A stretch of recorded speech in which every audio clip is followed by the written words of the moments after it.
भगवान श्री कृष्ण की मृत्यु कैसे हुई? मृत्यु के बाद क्या श्री कृष्ण ने अपना शरीर छोड़ दिया और किसी अन्य शरीर को धारण कर लिया, क्योंकि वो तो भगवान विष्णु के अवतार थे।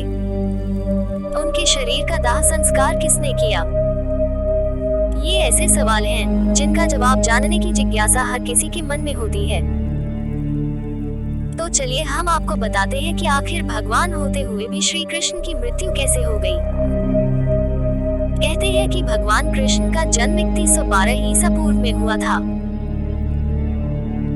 वैसे तो श्री कृष्ण का जन्म मथुरा में हुआ था, लेकिन उनका बचपन गोकुल, वृंदावन, नंदगांव, बरसाना और द्वारिका आदि जगहों पर बीता। कहा जाता है कि महाभारत युद्ध के बाद भगवान श्री कृष्ण ने 36 वर्षों तक द्वारिका पर राज किया। इसके बाद उन्होंने अपना देह त्याग दिया, यानी कि उनकी मृत्यु हो गई। कहा जाता है कि उस समय उनकी आयु 125 वर्ष थी। कहा जाता है कि महाभारत के युद्ध के बाद जब दुर्योधन का अंत हो गया, तो उसकी माता गांधारी बहुत दुखी हो गई थी। वह अपने बेटे के शव पर शोक व्यक्त करने के लिए रणभूमि में गई थी और उनके साथ भगवान कृष्ण और पांडव भी गए थे। गांधारी अपने पुत्रों की मृत्यु से इतनी दुखी हुई कि उन्होंने भगवान कृष्ण को 36 वर्षों के बाद मृत्यु का शाप दे दिया। ये सुनकर पांडव तो चकित रह गए, लेकिन भगवान कृष्ण तनिक भी विचलित न हुए और मुस्कुराते हुए अपने ऊपर लगे अभिशाप को स्वीकार कर लिया और ठीक इसके 36 वर्षों के बाद उनका मृत्यु एक शिकारी के हाथों हो गई। भागवत पुराण के अनुसार एक बार श्री कृष्ण के पुत्र साम को एक शरारत सूझी। वो एक स्त्री का वेश धारण कर अपने दोस्तों के साथ ऋषि मुनियों से मिलने गए। स्त्री के वेश में साम ने ऋषियों से कहा कि वो गर्भवती है। जब उन यदुवंश कुमारों ने इस प्रकार ऋषियों को धोखा देना चाहा तो वो क्रोधित हो गए और उन्होंने स्त्री बने साम को शाप दिया कि तुम एक ऐसे लोहे के तीर को चंदोगी जो तुम्हारे कुल और साम्राज्य का विनाश कर देगा। ऋषियों का शाप सुनकर साम बहुत डर गए।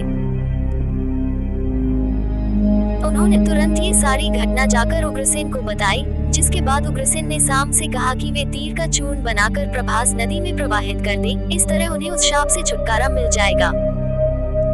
सांबा ने सब कुछ उग्रसेन के कहे अनुसार ही किया। साथ ही उग्रसेन ने ये भी आदेश पारित कर दिया कि यादव राज्य में किसी भी प्रकार की नशीली सामग्रियों का ना तो उत्पादन किया जाएगा और ना ही वितरण होगा। कहा जाता है कि इस घटना के बाद द्वारका के लोगों ने कई अशुभ संकेतों का अनुभव किया, जिसमें सुदर्शन चक्र, श्री कृष्ण का शंख, उनका रथ और बलराम के हल का अदृश्य हो जाना शामिल है। इसके अलावा वहां अपराधों और पापों में बढ़ोतरी होने लगी।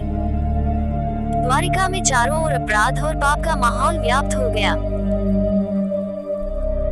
ये देखकर श्री कृष्ण बहुत दुखी हो गए और उन्होंने अपनी प्रजा से ये जगह छोड़कर प्रभास नदी के तट पर जाकर अपने पापों से मुक्ति पाने को कहा।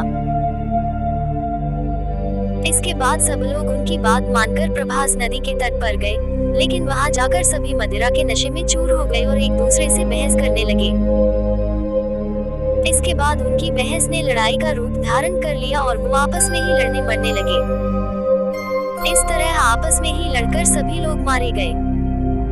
कहते हैं कि इस घटना के कुछ दिनों बाद ही बलराम की भी मृत्यु हो गई। भागवत पुराण के अनुसार भगवान श्री कृष्ण एक दिन एक पीपल के पेड़ के नीचे विश्राम कर रहे थे। तभी जरा नामक एक बहेलिये ने श्री कृष्ण को हिरण समझकर दूर से उन पर तीर चला लिया, जिससे उनकी मृत्यु हो गई।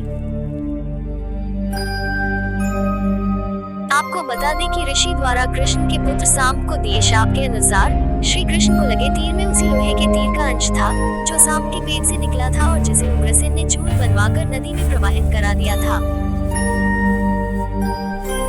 इस तरह ऋषि के शाप के अनुसार समस्त यदुवंशियों का नाश भी हो गया था और गांधारी के शाप के अनुसार महाभारत के युद्ध के बाद श्री कृष्ण के 36 वर्ष भी पूरे गए थे। 10